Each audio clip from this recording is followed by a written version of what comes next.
I woke up during surgery and heard my husband tell the doctor, "Make sure she can't have kids." The anesthesia wasn't enough, but I couldn't move or scream.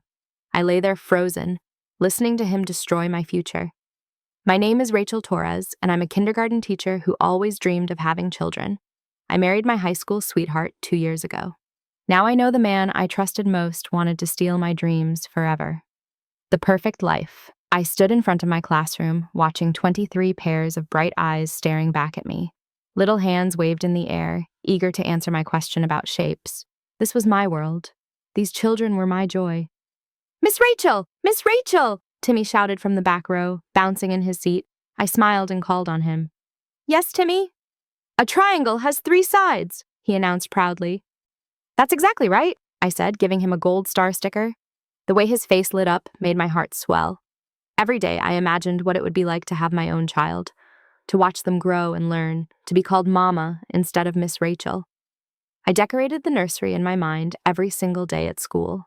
Soft yellow walls, a white crib with stuffed animals, a rocking chair by the window where I would read bedtime stories. Marcus and I had been trying for a baby for 6 months with no success. At first I didn't worry.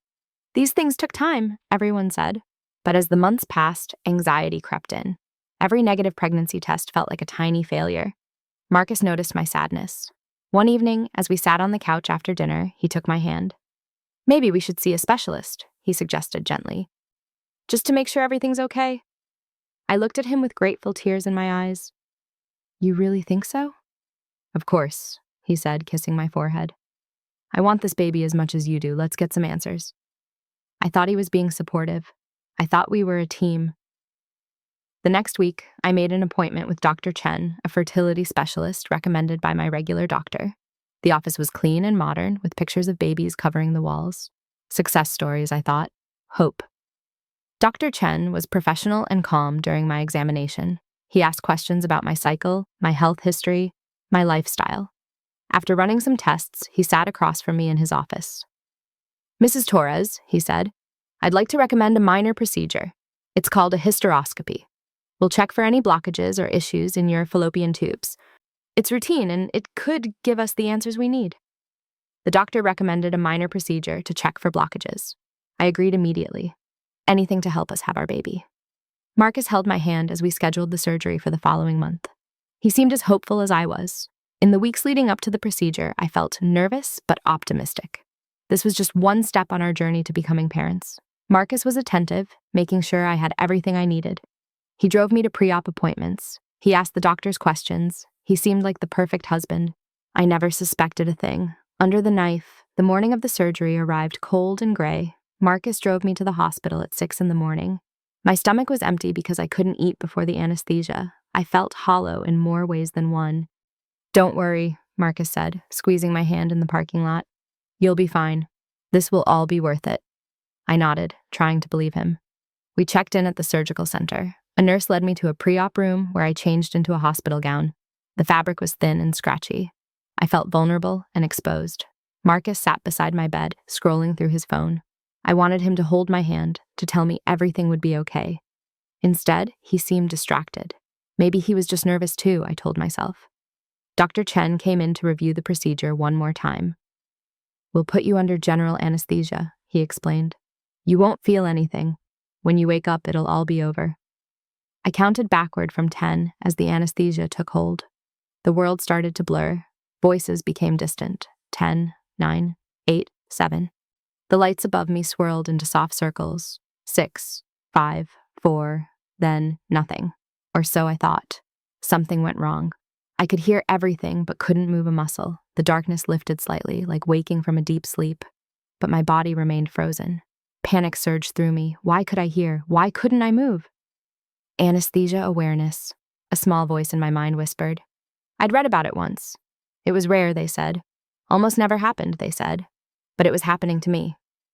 Marcus's voice cut through the sterile air like a blade. He was standing somewhere near my head, speaking in a low tone. At first, I couldn't make out the words. Then they became crystal clear. "Make sure she can't have kids," he said to Dr. Chen. I heard him whisper to Dr. Chen about making sure I'd never conceive. My brain screamed. My body stayed paralyzed. No, no, no, this couldn't be real. This had to be a nightmare. But the cold table beneath me was too real. The beeping of machines was too real. Are you certain? Dr. Chen asked, his voice hesitant. Yes, Marcus said firmly. My mother and I discussed this. It needs to be permanent. We'll blame it on complications. My heart screamed, but my body remained paralyzed on the operating table. Tears should have been streaming down my face, but I couldn't even cry. I was trapped inside myself, forced to listen as my husband destroyed my future. The payment will be processed as we discussed, Marcus continued. Just make it look natural. Dr. Chen sighed. Understood. I wanted to die. I wanted to wake up. I wanted this to be anything other than reality.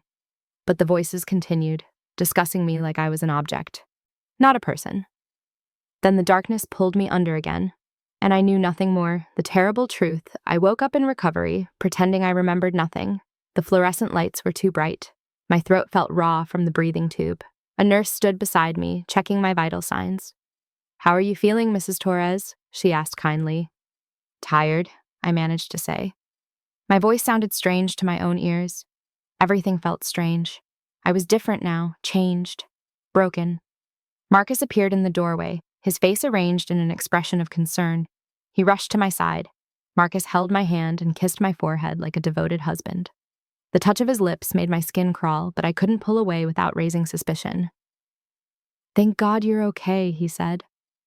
I was so worried. Liar, liar, liar. The word echoed in my head with every heartbeat, but I forced myself to smile weakly. What did the doctor say? He'll be in soon to talk to us, Marcus replied, stroking my hair. Each touch felt like a betrayal, but I let him continue. I needed to know exactly what they'd done to me. Dr. Chen entered the recovery room 20 minutes later. Dr. Chen avoided my eyes when he explained the complications they found. He spoke to Marcus more than to me, which should have been my first clue, even if I hadn't heard the truth. Mrs. Torres, I'm afraid we discovered more extensive damage than we anticipated, Dr. Chen said, his gaze fixed on his clipboard. There was significant scarring in your fallopian tubes. We did our best to repair it, but I'm afraid the damage was too severe. I asked questions I already knew the answers to, playing the confused patient. What does that mean? Can I still have children? Dr. Chen finally met my eyes, and I saw something there. Guilt, shame. I'm very sorry, Mrs. Torres. The likelihood of natural conception is extremely low, nearly impossible. The room spun. Even though I knew what he would say, hearing it out loud felt like a physical blow. Marcus wrapped his arms around me as I started to cry. Real tears this time, for the children I would never have. It's okay, baby, Marcus whispered. We have each other. That's what matters. I wanted to claw his eyes out. I wanted to scream the truth to everyone in the hospital. Instead, I sobbed into his shoulder, letting him think I believed his lies. They released me that afternoon with pain medication and instructions to rest. Marcus drove me home, keeping up his act of the caring husband. He helped me into bed, brought me water, adjusted my pillows. That night, I cried silently in the bathroom while Marcus slept peacefully.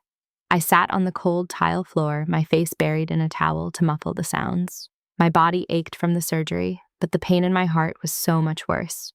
I thought about confronting him right then, demanding answers, but something stopped me. If I revealed what I knew too soon, he might cover his tracks.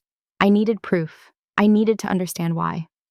So I dried my tears, took a sleeping pill, and climbed back into bed beside the man who had destroyed my dreams, and I began to plan. Digging for answers, recovery from the surgery took 2 weeks. Marcus doted on me during that time, bringing me soup, running errands, calling in sick to work to stay home with me. To anyone watching, he was the perfect husband, but I knew better. I watched him constantly, looking for cracks in his performance. He was good at pretending, but nobody was perfect. I waited for my moment. It came on a Tuesday morning. Marcus took a shower before heading to work. I heard the water running and knew I had maybe 10 minutes. I checked Marcus's phone while he showered, my hands shaking. His phone sat on the nightstand, charging. He never worried about me looking through it before. Why would he? We trusted each other. Or at least, I had trusted him. I knew his passcode. It was my birthday. The irony wasn't lost on me. I unlocked the screen and went straight to his messages. The text between him and his mother made my blood run cold. I had to read them 3 times before my brain could process what I was seeing. Barbara, is it done? Marcus, yes. Dr. Chen confirmed it. She'll never be able to have children, Barbara. Good. I told you this was necessary. Children would have ruined everything we've worked for. Marcus, I know, Mom. You were right. Barbara, of course I was. Now you can focus on your career without distractions, and she'll be too damaged to leave you. I scrolled further back, finding more messages from weeks before the surgery. She had convinced him that children would ruin our lives and his career. Every message was another nail in the coffin of my marriage. Barbara, children are financial burdens. They'll hold you back from promotions, Marcus. But Rachel wants a baby so badly. Barbara, Rachel doesn't know what's best for her. You need to be strong. Handle this. My mother-in-law had orchestrated everything. And Marcus followed her orders. I found messages about finding a doctor who would cooperate, about the payment, about keeping me in the dark. The shower turned off. I quickly closed the messages, locked his phone, and placed it back exactly where I'd found it. My heart pounded so hard I thought it might burst. Marcus emerged from the bathroom, toweling his hair. How are you feeling today, babe? Better, I lied, giving him a small smile. Much better.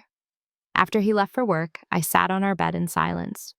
I realized my husband was just a puppet, and she held all the strings. Barbara had always been controlling, but I never imagined it went this deep. She had manipulated her own son into sterilizing his wife. The woman I'd called Mom for 2 years had orchestrated the destruction of my body and my dreams. I needed more information. I needed evidence that would hold up if I decided to take legal action.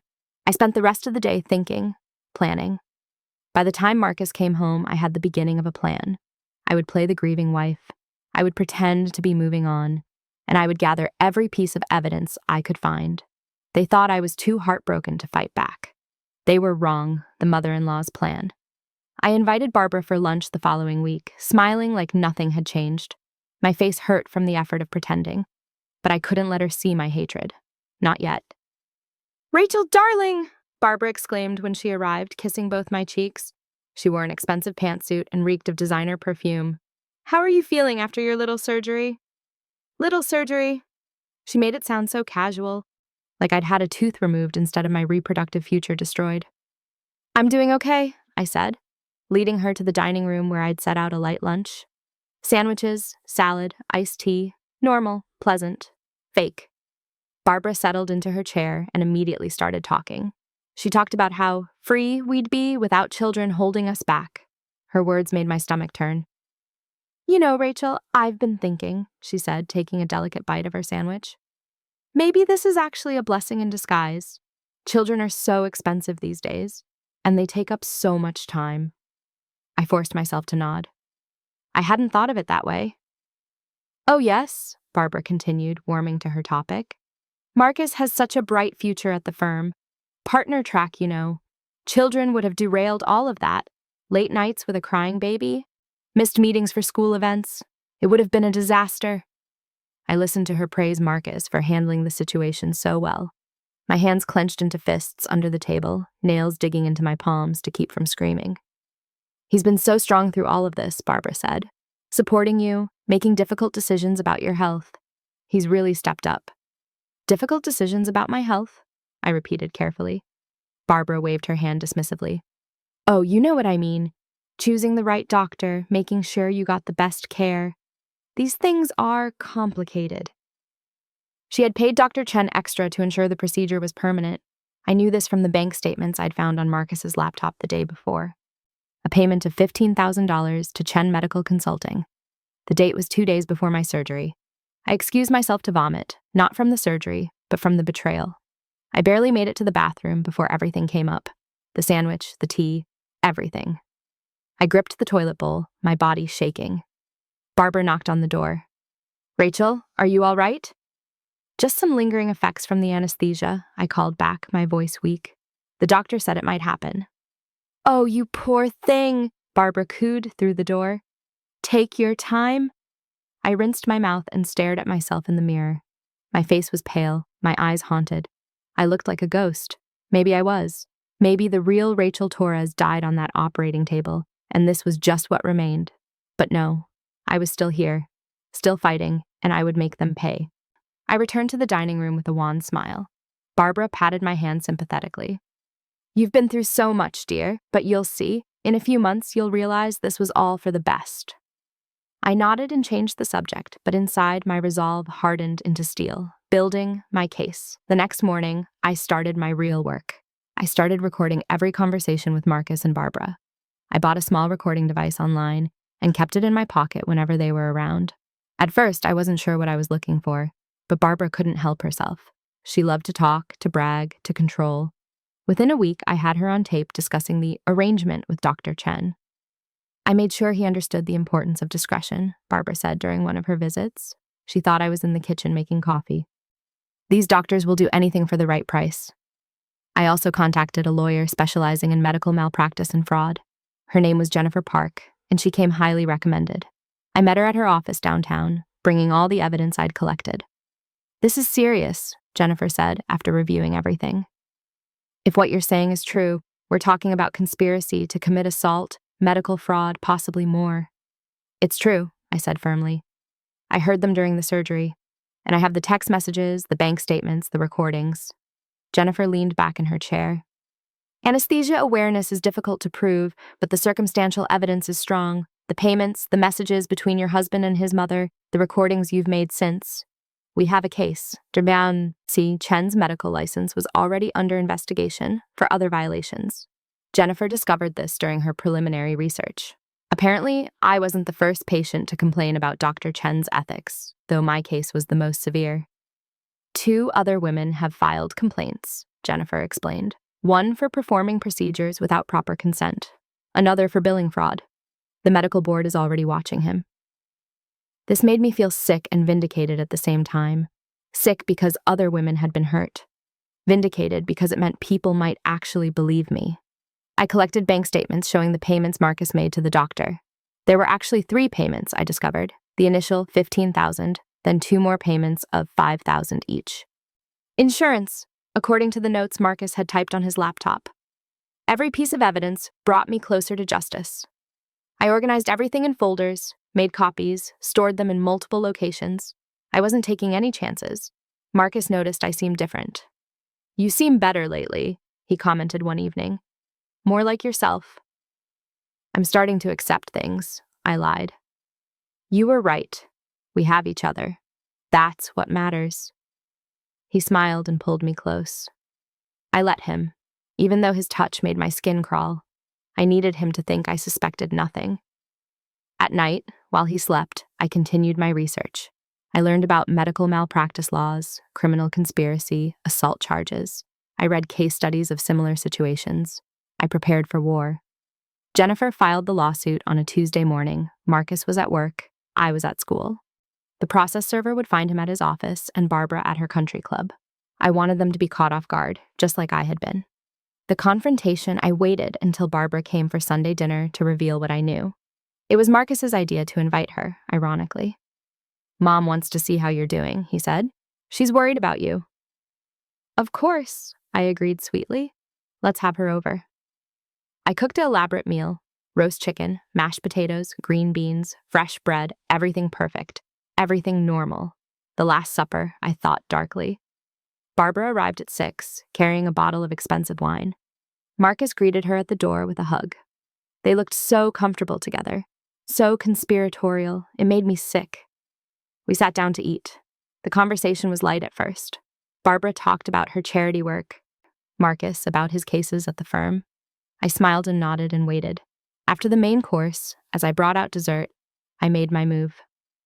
Actually, before dessert, I have something I want to share with you both, I said, setting down the apple pie. I pulled out my phone. It's a recording I think you'll find interesting. Marcus frowned. What are you talking about? I played the recording of Marcus and Dr. Chen during the surgery. My voice came through clearly, captured by the hospital's own surgical recording system that Jennifer had subpoenaed. Make sure she can't have kids, Marcus's voice said. The color drained from his face. Marcus's face went white as his mother tried to justify their actions. Now, Rachel, Barbara began, her voice taking on a soothing tone. You don't understand the full situation. I understand perfectly. I cut her off. My voice was cold, controlled.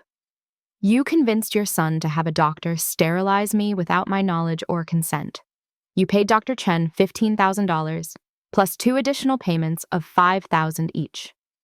Barbara's mouth opened and closed. For once, she had nothing to say.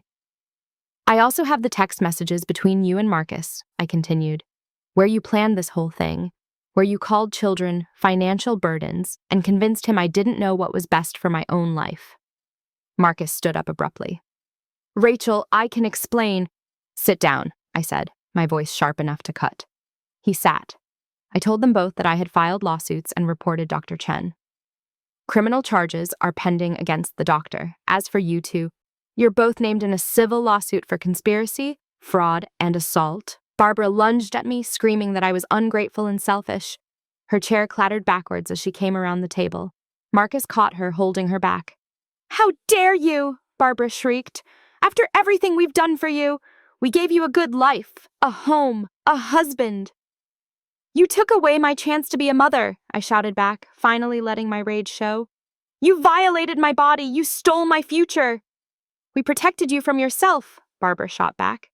You're too naive to understand what children would have done to this family. Get out, I said quietly. Both of you, get out of my house. Our house, Marcus said weakly. We're married. Not for long, I replied. My lawyer will be sending divorce papers tomorrow. They left. Barbara was still screaming as Marcus dragged her to the car. I watched them go, then locked the door behind them. Then I collapsed on the floor and cried. Allies and enemies, Marcus's sister Emma called me the next day, crying about what her mother had done. I almost didn't answer when I saw her name on my phone, but something made me pick up. Rachel, I just heard, Emma sobbed. Marcus told me everything. I can't believe. I'm so sorry. Emma and I had always gotten along well, but we weren't close. She lived 3 states away and visited rarely. I didn't know if I could trust her. What exactly did Marcus tell you? I asked carefully. The truth, Emma said. About what he and Mom did to you. About the surgery. Rachel, I had no idea. I swear I didn't know. Her distress sounded genuine. Do you believe me? I asked. Yes, Emma said immediately. Of course I believe you. I know what Mom is like. She's controlled Marcus his entire life. She controlled me too until I moved away. That's why I left. Over the next hour, Emma told me stories about Barbara's control, how she'd sabotaged Emma's engagement because she didn't approve of the man, how she'd forced Marcus to break up with his high school girlfriend because she came from a wrong family, how she monitored their bank accounts, their schedules, their lives. I should have warned you, Emma said. When you and Marcus got married, I should have told you what she was like, but I thought maybe it would be different. I thought maybe with a wife, Marcus would finally stand up to her. She testified that Barbara had controlled Marcus his entire life. When the lawsuit moved forward, Emma agreed to give a deposition. Her testimony was damning. She described years of psychological manipulation and control. My own family rallied around me, offering support and resources. My parents were horrified when I told them the truth. My mother cried for days. My father wanted to hunt Marcus down and teach him a lesson. Dad? No, I said firmly. I'm handling this the right way. Through the courts. My sister offered to let me move in with her, but I refused to leave my house. Marcus can leave, I said. I'm not going anywhere. But the support didn't come without cost. Barbara hired expensive lawyers and tried to paint me as mentally unstable. Her legal team filed motions claiming I was experiencing a psychotic break, that the surgery trauma had affected my mental state, that my accusations were delusional. They tried to get the lawsuit dismissed. They tried to suppress the evidence. They tried everything. I refused to back down, no matter how dirty she fought. Jennifer was a bulldog, fighting every motion, countering every argument. The recordings were admissible. The bank statements were clear. The text messages were damning. They're going to make this ugly, Jennifer warned me.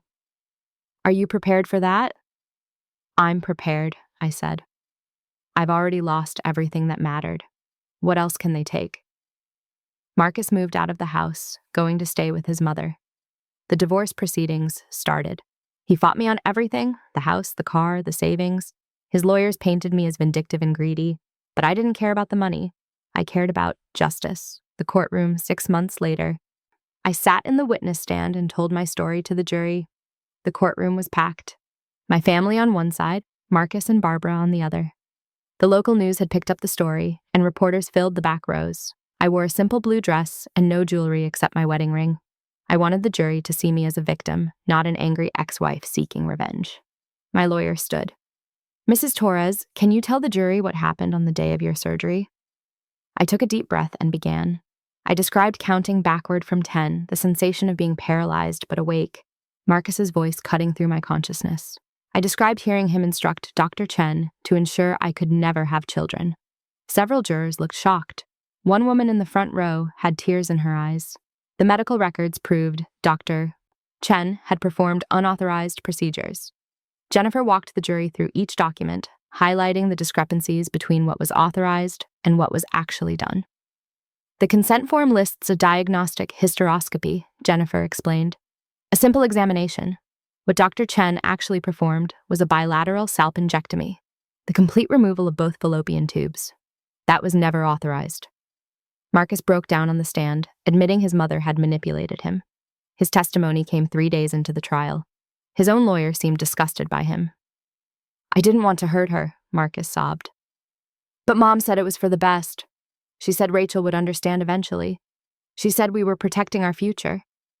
"Protecting your future by destroying your wife's body?" the prosecutor asked. Marcus had no answer. Barbara showed no remorse, insisting she had done what was best for everyone. When she took the stand, she was cold and composed, her designer suit perfectly pressed. "Children would have been a burden," Barbara said calmly. "I was thinking of Rachel's career, of Marcus's career, of their financial future. I made a hard decision that they were too emotional to make themselves." "You made a decision about another woman's body," the prosecutor said, "without her knowledge or consent." "I made a practical decision," Barbara corrected. "One day she'll thank me." The jury deliberated for 6 hours. When they returned, the 4 women stood and read the verdict. On the charge of conspiracy to commit assault, guilty. On the charge of fraud, guilty. On the charge of violating bodily autonomy, guilty.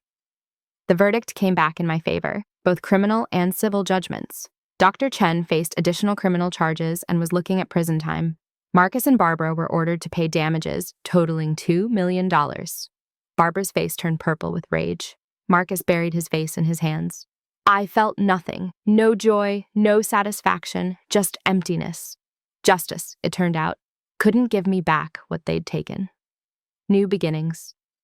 I divorced Marcus and watched him finally cut ties with his toxic mother.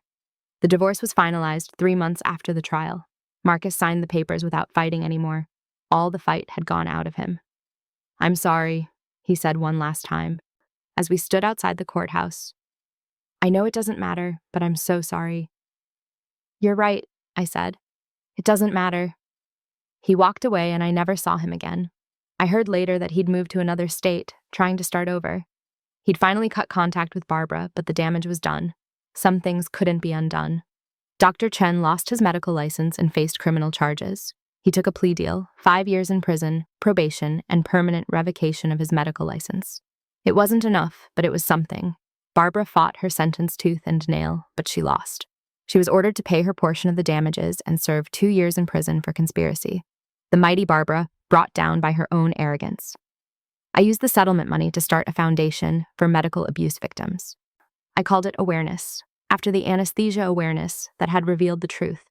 The foundation offered legal support, counseling, and advocacy for people who'd been violated by medical professionals. It gave my pain purpose. I also began the adoption process, ready to become the mother I always wanted to be. It was a long, difficult process. Home studies, interviews, background checks, waiting. But I was patient. And finally, 9 months after starting the process, I got the call. "We have a little girl for you," the social worker said. "She's 6 months old. Are you ready?" "Yes," I said, tears streaming down my face. "I'm ready." I named her Sophia. She had dark curls and bright brown eyes and the most beautiful smile I'd ever seen. When I held her for the first time, something inside me healed just a little. My classroom filled with children's laughter, and I finally felt whole again. Miss Rachel was still there, teaching shapes and colors and kindness. But now I was also mama to Sophia. I had built a new life from the ashes of my old one. I thought about Marcus sometimes, and Barbara, and Dr. Chen. I thought about the children I would never have biologically. The loss would always be there, a scar on my heart. But I'd learned something important. Family isn't just blood. Love isn't just biology. And strength doesn't come from avoiding pain. It comes from surviving it. On Sophia's first birthday, I held her in my lap and blew out the candle on her cake. She clapped her tiny hands and laughed, and I realized something. They'd tried to take my future. They'd tried to break me, but I'd built something better than what they'd destroyed. I'd built a life worth living, and that was the greatest revenge of all.